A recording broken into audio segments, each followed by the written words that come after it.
Et vous regardez France 24, bienvenue dans la revue des hebdos. Florent Renaud, bonjour. Bonjour Elisabeth. Vous avez lu la presse pour nous cette semaine et vous débutez avec la une de l'Express qui se penche sur le malaise des Français de confession juive. Oui, l'hebdomadaire revient sur les événements plus ou moins récents qui ont provoqué ce malaise. La tuerie de Mohamed Merah en 2012, le meurtre de Sarah Halimi en avril, sans oublier la séquestration d'une famille à Livry-Gargan, c'était il y a 3 semaines. Les manifestations d'un nouvel antisémitisme émaillent l'actualité, peut-on lire dans les colonnes de l'Express. Un dossier de 8 pages qui relaie notamment le nombre d'actes antisémites commis en France ces 30 dernières années. 117 agressions annuelles dans les années 90, 574 en moyenne de nos jours. Le chiffre, vous l'avez bien compris, a presque quintuplé.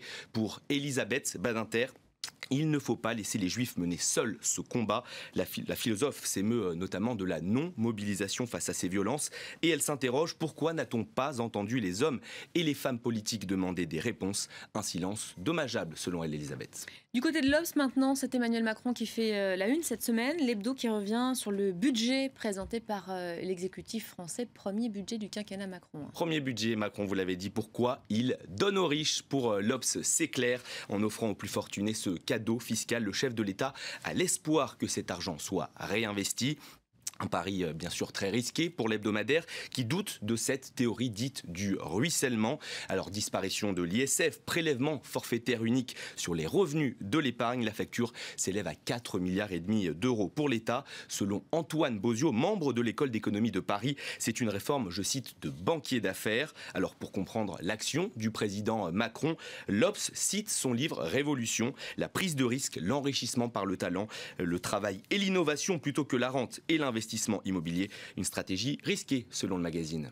Jeune Afrique s'intéresse de son côté au sort des femmes maghrébines, libres mais trop, titre le magazine panafricain. Mais pas trop, pardon. Mais pas trop. Malgré les progrès réalisés depuis un demi-siècle, l'égalité homme-femme demeure un tabou, voire un mirage. Si Jeune Afrique estime que les évolutions légales ont été positives, bien sûr, depuis 20 ans, il évoque néanmoins un plafond de verre qui a la vie dure au Maghreb.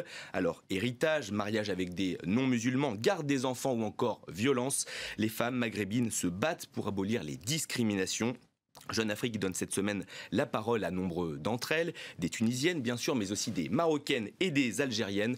L'Algérie, justement, où je cite, la charia fait toujours silencieusement loi dans la République. Dans cet article intitulé Tartufferie à l'algérienne, on y découvre le témoignage de Myriam Bellala, fondatrice d'un refuge pour femmes à Alger. Selon elle, les militantes s'essoufflent, éreintées par les années de terrorisme et l'idéologie islamiste.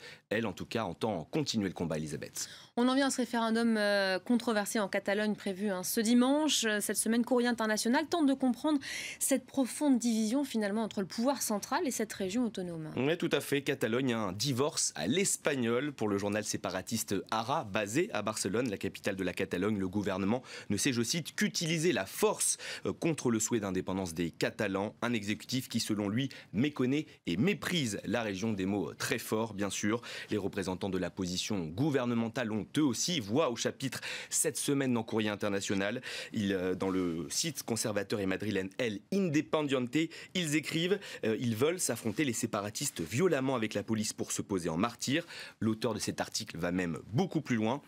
J'irais même jusqu'à dire qu'il ne refuserait pas qu'il y ait un mort ou deux, voire davantage, pour ainsi graver une date sanglante dans l'imaginaire indépendantiste. Fin de citation. Allez, pour finir, Beaux-Arts, un numéro spécial cette semaine puisque c'est le 400e. 400 numéros, effectivement, Elisabeth, pour ce magazine fondé en 1983. À la une, cette question: qu'est-ce que la beauté aujourd'hui? Un vaste débat, me direz-vous. Le philosophe Yves Michaud tente d'y répondre. Cela commence ainsi. Le beau, dans l'art, a depuis toujours coexisté avec d'autres expériences. Le sublime, le laid, le terrifiant, le repoussant, le banal donnent aussi lieu à des expériences uniques, mais qui toujours appelle au vocabulaire de la beauté.